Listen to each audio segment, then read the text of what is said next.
semuanya, kami dari kelas A dengan anggota saya sendiri, Zakia Fiantika Sihabudin.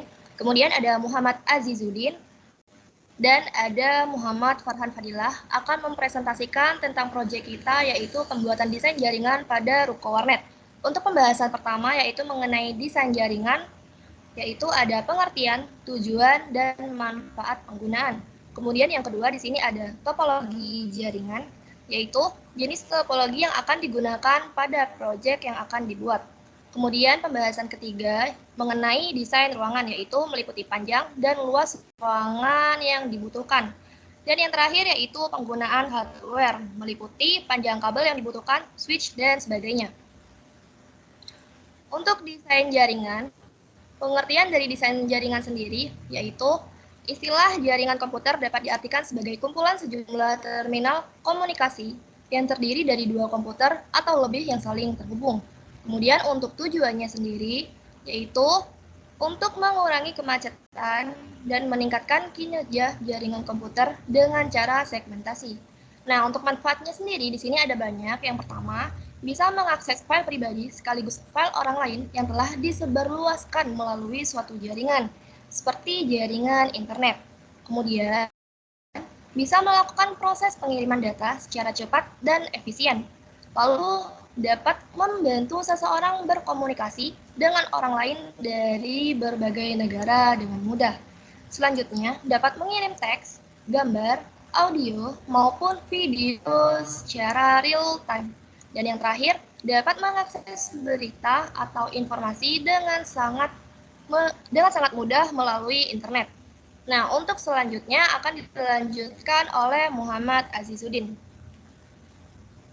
Oke, baik. Selanjutnya yaitu tentang topologi jaringan. Pada ini kita menggunakan topologi star.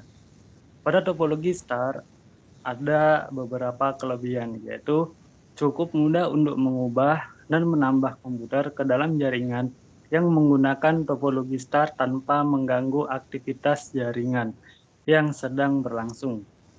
Yang kedua, apabila satu komputer yang mengalami kerusakan dalam jaringan, maka komputer tersebut tidak akan membuat mati seluruh jaringan star.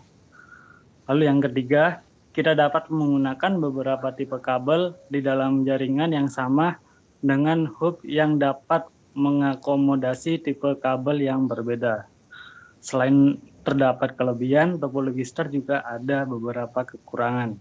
Yang pertama, memiliki satu titik kesalahan terletak pada hub. Jika hub pusat mengalami kegagalan, maka seluruh jaringan akan gagal untuk beroperasi. Yang kedua, membutuhkan lebih banyak kabel karena semua kabel jaringan harus ditarik ke satu central point. Jadi lebih banyak membutuhkan lebih banyak kabel daripada topologi jaringan yang lain. Lalu, jumlah terminal terbatas tergantung dari port yang ada pada hub. Lalu lintas data yang padat dapat menyebabkan jaringan bekerja lebih lambat. Oke, lalu untuk desain ruangan seperti pada ruko umumnya, di sini terdapat halaman, teras, ruang usaha, lalu di sampingnya sebelah kanan yaitu lantai 2-nya. Oke, untuk ukurannya sendiri mulai dari halaman sampai belakang 17 meter. Oke, lalu selanjutnya di sini untuk servernya yaitu ditaruh paling depan, yaitu dekat pintu. Lalu di depan dan di sampingnya itu terdapat klien-kliennya, klien komputer, mulai dari nomor 1 sampai nomor 16 yang terletak di lantai nomor 2. Lalu untuk kabelnya, yaitu semua disambungkan ke servernya tersebut dari satu PC per PC. Oke, mungkin selanjutnya akan dilanjutkan oleh Saudara Farhan Baik, terima kasih pada rekan saya, Saudara Azi. Baik, untuk selanjutnya yaitu mengenai penggunaan hardware. Jadi pada kasus kali ini di Ruko mengenai warnet. Jadi untuk hardware yang digunakan untuk gambarannya sama seperti warnet pada umumnya. Di sini terlihat dari desain jaringan ruangannya. Jadi yang pertama ada server, berarti itu kita menggunakan PC. Ada klien juga dengan PC-nya, dengan nomor PC-nya yaitu nyeting PC-nya. Dan kabel, berarti kabel yang digunakan adalah kabel LAN-nya. Mungkin bisa dilanjut. Nah, jadi di sini kami sudah mencari dan mereka list yang akan dibutuhkan. Jadi yang pertama ada switch. Switch yang akan kami gunakan adalah D-Link DGS 1024D 10 per 1000 GB 24 port. Jadi tujuan dari switch ini untuk menghubung atau penghubung di topologi yang akan kami gunakan. Perkiraan harganya yaitu 1.350.000. Kemudian yang kedua ada kabel UTP. Nah, untuk kabel UTP-nya kita gunain yang kategori 5 atau kategori 6 dengan frekuensinya yaitu 100 MHz dan kecepatannya yaitu 100 MB Ethernet. Nah, kenapa kita menggunakan kategori 5 atau 6? Karena sinyalannya berkecepatan tinggi.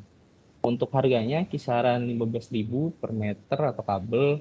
Jadi kalau kita kalkulasikan dengan panjang total tadi di desain jaringan ruangan yaitu sekitar 44 meter, itu bisa mencapai 660.000. Dan kemudian yang ketiga ini untuk PC-nya. Jadi hanya pure PC-nya. Ini PC yang kami akan gunakan yaitu berspek mid ke high. Alasannya kenapa? Karena warnet pada zaman sekarang yang kami lihat bahwa game-game triple A atau game-game kelas atas kebanyakan membutuhkan spek yang cukup tinggi dibandingkan warnet pada biasanya. Jadi di sini kami menggunakan prosesor AMD Ryzen 5 1603,2 GHz.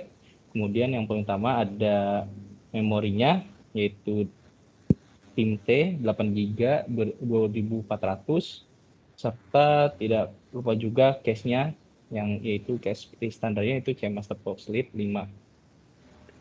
Untuk harganya yaitu kisarannya plus minus 10 juta per PC. Dan ini sebenarnya bisa dikalkulasikan ulang lagi jika ingin memakai yang low mid atau yang mid itu bisa kisarannya sekitar antara 5 sampai 8 juta. Namun di sini kami menggunakan yang mid high PC. Oke, baik. Selanjutnya ini ada monitor. Untuk monitor yang kami gunakan adalah LED Samsung 24 inch S24F350 F40FHE. Nah, dengan harganya kira-kira 2,5 atau 2.500.000 per monitor. Dan kenapa kita gunakan yang LED Samsung monitor? Karena untuk LED Samsung monitor ini selain ukurannya cukup besar yaitu 24 inci, dia sudah menampung atau istilahnya sudah bisa mengangkat game-game yang memang diperlukan latensi atau lag yang rendah, seperti game-game FPS atau first person shooter atau game menembak pada umumnya. Kemudian ada keyboard yang akan kami gunakan adalah keyboard standar dengan kisaran harga 50.000 per piece-nya. Dan untuk mouse-nya yang kami gunakan juga mouse standar, yaitu Logitech M100 atau Logitech B100 dengan harga kisaran Rp75.000.